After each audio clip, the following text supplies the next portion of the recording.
Red pill or blue pill? Left or right? White or black? Truth or dare? Heaven or hell? Light or dark? There are always two approaches to everything, Including the car you buy. especially when you have 2.5 crores or in excess of that to spend. And you need something to assert absolute dominance.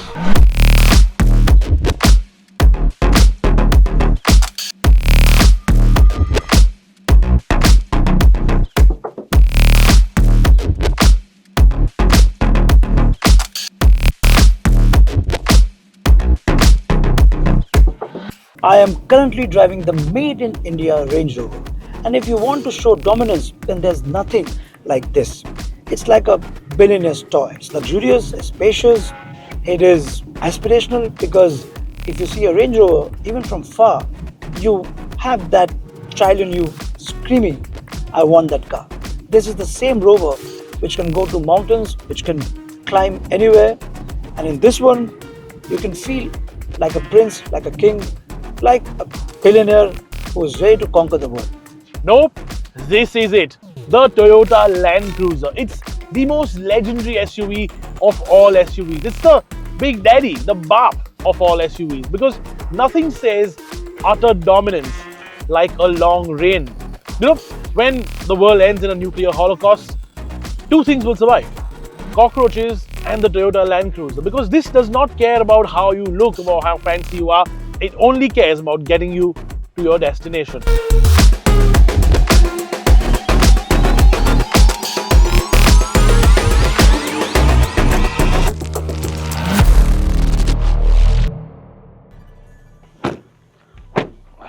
Why are you dressed like you're about to inaugurate a highway? Look, that's exactly the point. I'll tell you something, okay? In the last couple of days since I've been driving the LandCruiser, I've seen 4 of them. Every single one I've seen has either security cars or police cars around it. And every single time there's somebody there in the passenger seat, nice old man wearing a kurta. So I thought, when in Rome, You mean Delhi? that's exactly my point. This is more than a car, it's a position of power. Well, Range Rover is about style, about success. It talks about success without making noise. It's like you're wearing a nice suit, you can open up, still you will talk about success. And the LandCruiser is for the man who's earned every scar. It's about reliability, it's about aggression, it's about the fact that even when the road ends, the journey never does.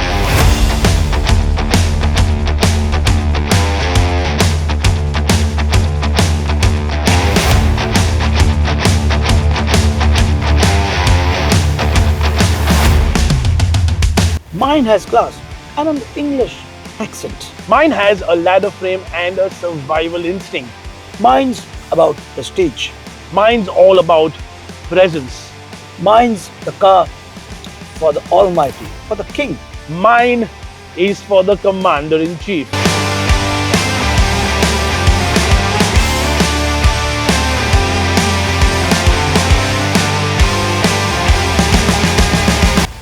While these might feel similar on the surface and have a similar price, under the skin they are very different.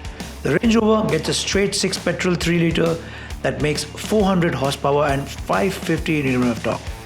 It's got one of the best off-road capability of any luxury SUV in the world, and the 8-speed transmission makes you feel alive, like you are driving on butter. And to add, it has air suspension with 3 different height settings, perfect to pick up your better half in elegance and to run over every obstacle life throws at you. The LandCruiser, on the other hand, gets a 3.3 litre V6 turbo diesel. I love diesels. I love them. There is no petrol on offer here at all.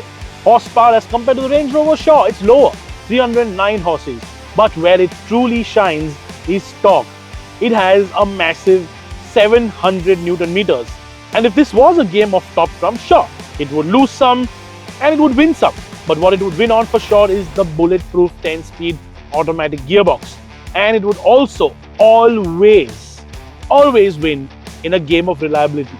A set of springs as compared to air suspension, come on, that is always a win in the Indian context.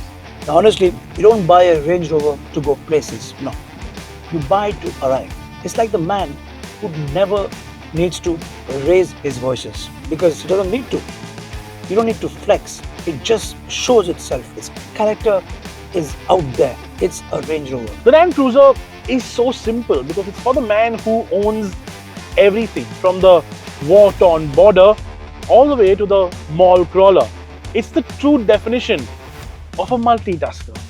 Whether I'm wearing a suit or whether I'm wearing shorts, for me, this is the range I want to take. But as all good things must conclude, we have to conclude this with my friend who doesn't think the way I'm thinking. Sure. But look, it won't break your spine. Yours might be the vision of success, but mine is the reason success exists in the first place. Look, Cyrus, to each his own. They both are phenomenal SUVs. They both are meant for different kingdoms. One is pride, one is brute force. Look, let's just be honest though. At the end of the video, because we have to do this, right? Are you sticking with your choice? Given 2.5 crore rupees, are you going to buy this? I'm going to buy this, and I'll ask you for more money. I'll buy that also. What about you? I think I'm just going to stick with this. You know what? I have this thing, right? If a car is imperfect, for me, that makes it perfect. And this, there is just something about it. Like, yes, fine, I get the point of the Range Rover. It's literally the perfect SUV. The fact that this doesn't have air suspension, doesn't have fancy things in it, it makes me love it more. Yeah, like we discussed in the morning, if you want to go to Mount Kailash, Mount Everest, again and again for the next 50-60 years, and this is the car. That's the one that's going to serve. But if you want to roll up to a red carpet, live your city life, etc., you know, if you are going to live in not so urban areas, then absolutely, LandCruiser makes all the sense. But so basically, red carpet, what do you do? Yes. But I'll still buy that one. Huh? You give me that extra money. Buy this and this, because Ramesh can afford. Look, honestly, fellas, we can't seem to decide between the two of these because we love both of them almost equally. I love this, he loves that. So why don't you tell us in the comments which one you'd get? Because if we had the money to buy both, we'd get both.